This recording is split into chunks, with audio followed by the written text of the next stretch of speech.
रतिया में सोइया न सुतताते करी बड़ी यारी खाले उठताते रतिया में सोइया न सुतताते करी बड़ी यारी खाले उठताते काम करके सखी नइखे हो धन दिल मुझकाई हमर संग अलग पापा जी के खोजल ऐसन बलम करे आय हाय हमारा जवानी संगे करेला न जंग करे आय हाय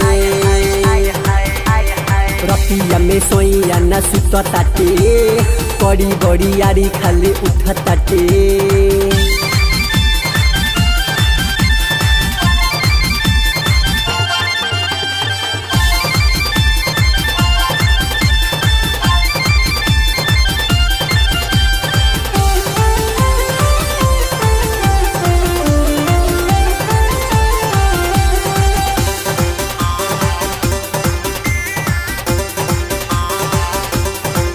बोला कैसे के कटी जवानी आउटे से जिया प मांगेला पानी सचे कहिले सुन ये सखिया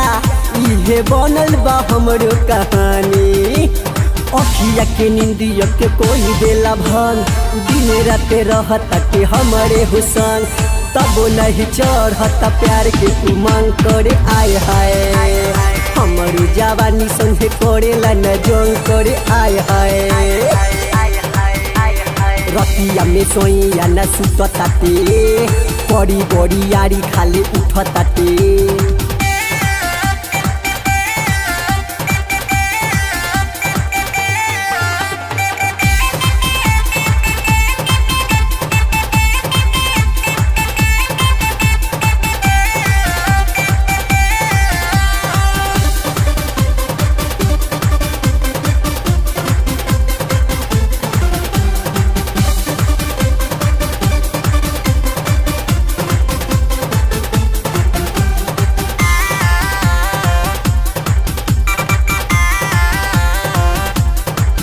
ढेरे कैनी हम सुते सोमारी तब पियावा मिलल बा अनारी तब पेन्हेला लहंगा साड़ी पड़े सबका पहु तब भारी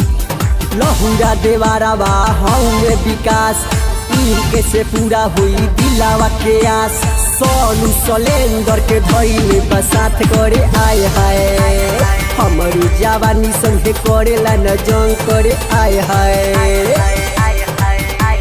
रतिया में सोइया न सुतताते करी बड़ी यारी खाले उठताते